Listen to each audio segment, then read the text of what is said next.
start, I'd just like to acknowledge our sponsors again, who have made this event possible. Purina, who are the platinum, Animals Australia, the gold sponsor, and Shelter Buddy and Home Safe ID, who are the silver sponsors. Just briefly, I'm Rose Robinson from Cathaven in Western Australia, and I'm on the steering committee of the G2Z movement for WA.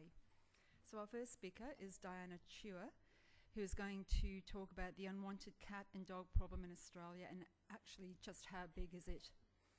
Diane's background: she graduated with a diploma in teaching from Nanyang Technological University in Singapore. She's since served as an education officer in the government sector in Singapore prior to embarking on her next journey. Her passion for animals resulted in her making a switch to the field of veterinary science in 2009. Diana is currently a final year veterinary student at the University of Queensland, who believes in integrative medicine in the field of veterinary science, is an active participant in student special interest groups. Diane's current area of research interest is in animal welfare, and she hopes to be able to make a big difference in this area through her research work. So please welcome Diana. Good afternoon, ladies and gentlemen. Well, I guess Ross has said everything for me. So I'm actually a fifth-year vet science student at the University of Queensland, and it's with pleasure that I'm presenting to you my research project for my research elective, which is on the unwanted dog and cat problem in Australia. Now, the aim of this research study is to determine on a state and national basis cat and dog intake, as well as the subsequent outcomes, and by that we refer to the live release as well as the euthanasia rate. And this will be based on data that is actually obtained from state agencies as well as animal welfare organizations. Now, we use the most recent publicly available data from like annual reports and primary papers, as well as contacted individual councils, state agencies, as well as welfare organizations via email and phone to get hold of shelter statistics. At this point in time, we only have preliminary data so far, and we would appreciate it if you do have further information, or you realize that there's some mistake in the data, to actually help us, let us know about it, because we do plan to publish this data in a paper in the near future. Now let's take a look at the dogs. Now in New South Wales, the Department of Local Government actually collected pound statistics from the councils across the state and published them in a report annually. And if you can see under intake, the Department of Local Government actually accounted for majority of the intake of dogs at about 48,000 dogs. And state-wise, we have about 8 dogs per 1,000 head of population. For the reclaim rate, you can see that on the average, the reclaim rate in New South Wales is about 34%, while the rehome rate is about 18%. The percentage that is rehomed after reclaim is about 27%, and this is actually indicative of the success of the rehoming strategies that is in place. For the transfer rate, they averaged at about 16%. Live release is about 67%, with euthanasia rate at about 31%. Let's take a look at Victoria.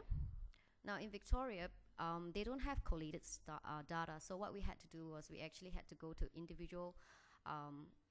the websites of individual councils to actually get hold of pound statistics. So as you can see from intake, again the Department of Local Government actually accounted for majority of the intake number at about 39,000 dogs. And state-wise, this comes up, state-wise, the intake actually comes up to about 12 dogs per 1,000 head of population. And the reclaim rate is about 58%. Rehome rate is about 19%.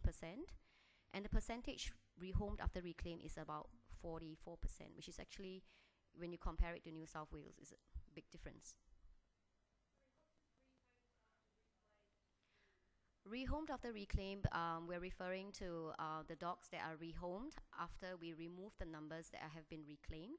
So we just want to know, like, the number of dogs that have been rehomed and they have not been reclaimed at all. Transfer rate is actually pretty low at about 0.7%, And their live release rate, as you can see, is about 77%, with a euthanasia rate of about 16%. Now, back to this. I'm sure you can actually see that there's a discrepancy between the live release rate and the euthanasia rate. They don't add up to 100%. I can add, but it's just that there is a discrepancy there, which we will address later on when we look at limitations of this study. Now, in South Australia, we were only able to get hold of collated statewide data from Dog and Cat Management Board. And this includes the major welfare organizations such as RSPCA and Animal Welfare League. We were unable to actually get hold of individual agencies' data, as Animal Welfare League has declined to provide data, and we were only able to get a hold of RSPCA, which is available online. So South Australia statewide, we have about 12 dogs per 1,000 head of population. And live release is about 61%, and euthanasia rate is at about 16%. For Australian Capital Territory, the domestic animal services only provided intake and reclaim rate. And you can see from the data there that actually the reclaim rate is pretty high at about 94%. However, there were no other data that we could actually get hold of from their annual report. And based on what we have, the state intake is at about 8 dogs per 1,000 head of population, which is similar to New South Wales. Their live release rate is actually pretty high at about 90%, and euthanasia rate is quite low at about 3.6%.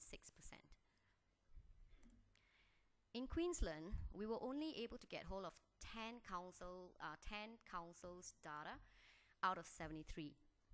And because of that, this set of data here is actually a gross underestimation of Queensland pound and shelter data. And based on that, the intake is at about 8 dogs per 1,000 head of population, with a live release rate of about 77% and a euthanasia rate of about 18%. Okay. In Northern Territory, we have the same problem. Only 2 out of the 16 councils provided data. So that means that the data here is an underestimation again. And based on what we have, the intake is at about 10 dogs per 1,000 head of population, with a live release rate of about 71% and a euthanasia rate of about 25%. In Western Australia, we could only get hold of 8 council data, and that's out of 134. So this is severely underestimated. And you can see from the intake, there's only 2 dogs per 1,000 head of population, which does not make sense as compared to the other states. And live release is at about 86%, with a euthanasia rate of about 9%. In Tasmania, we did better. 24 out of 29 councils provided data, and based on that, we have an intake of about 17 dogs per 1,000 head of population. The live release percentage was about 83%, with a euthanasia rate of about 13%. Now, this is just the dogs, okay? Let's look at the cats. Now, in New South Wales, same thing. You realize that the Department of Local Government actually accounted for majority of the intake. Okay, they have about 26,000 cats at intake. And state-wise, we have about 6 cats per 1,000 head of population. The reclaim rate is at about 4%. Rehome is about 59%. The percentage that's rehomed after reclaim is about 61%. Transfer is at about 2%. Live release is at about 64%. And euthanasia is at about 35%. Okay, looks quite good. And let's look at Victoria. Same thing, the councils actually accounted for majority of the intake. We have statewide intake is at about 12 cats per 1,000 head of population. Reclaimed is about 5. Sorry, I think I was reading the wrong. Okay, reclaimed is at about 5%. Rehomed is at about 23%, and the percentage rehomed after reclaim is at about 25%. Transfer is still pretty low at about 1%. Live release is at about 30%, and euthanasia is at about 60%. Okay, and let's have a look at South Australia. Now, South Australia Dog and Cat Management Board did not have data for cats. And Animal Welfare League, again, as mentioned, declined to provide data. So what we have is just RSPCA data. And based on that, we came up with an intake of about two cats per 1,000 head of population, with a live release of about 40% and a euthanasia rate of about 50%. In ACT, domestic animal services, they don't do cats. So majority of the cat data actually comes from RSPCA, and based on what we have, that works out to be about 6 cats per 1,000 head of population, with a live release rate of about 60% and a euthanasia rate of about 30%. In Queensland, as mentioned, it is a gross underestimation due to the incomplete data that we have. And based on that, the intake for the state is about 5 cats per 1,000 head of population. Live release is at about 50%, and euthanasia is at about 40%. Northern Territories, again, incomplete data. So that gives us a state intake of about 4 cats per 1,000 head of population, with live release almost 40% and euthanasia almost 50%. Western Australia, again, incomplete data. We have a state intake of about 3 cats per 1,000 head of population, and live release of about 50%, euthanasia of about 40%. But as I mentioned, for the past, these 3 states, we do not have accurate data. In Tasmania, based on the communication that we had with the councils, apparently quite a number of them do not take in cats.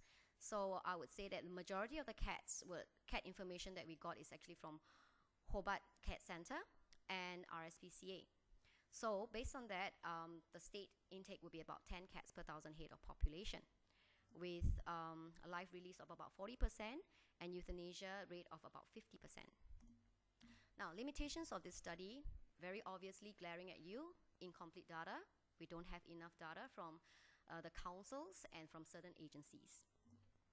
Transferred animals. Now, the animals that are transferred to major agency, there is a potential double counting, because these agencies are already included in the study. Small agencies with intake of less than 1,000 animals have not been included unless they have larger branches in other states. So again, this underestimates our national statistics. The small percentage that was not accounted for, as mentioned to you, between the live release and the euthanasia rate, there was a bit of discrepancy, especially in Victoria, about 10%. For the rest of the state, I think it should be about 5% or less.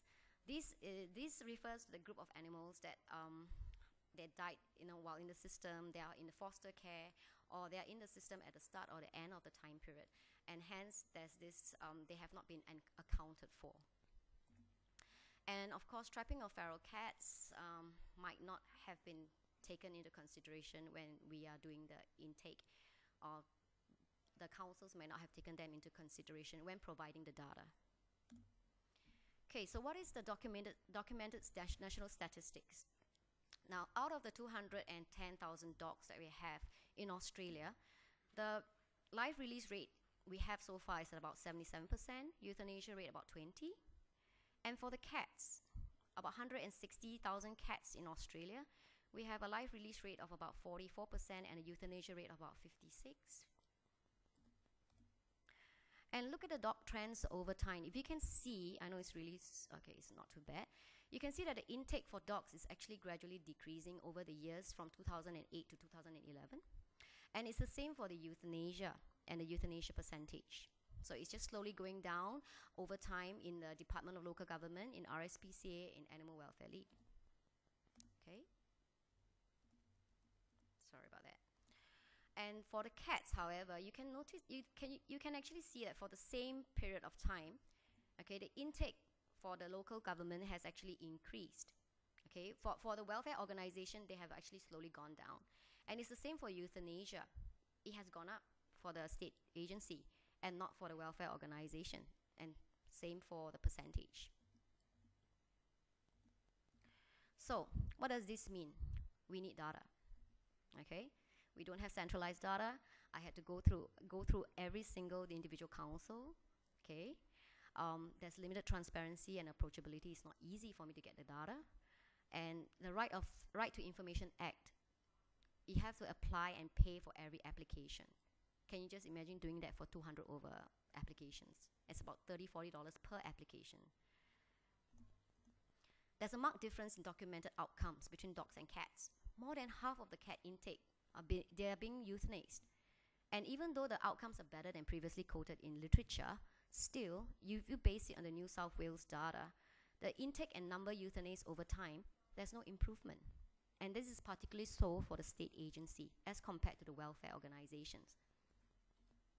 Now, you can see from the data presented that there's a variation across states and there's a variation across agencies. So there are some agencies and councils that are doing so well, while others are actually underperforming. So there is an opportunity for us to share the successful strategies, share what works. So, just to sum up, we need transparency of performance from the councils as well as from the animal welfare agencies. We need a centralized database for analysis, okay, and assessment of management strategies. And we need to identify agencies with effective management strategies so that we can improve outcomes and track performance over time.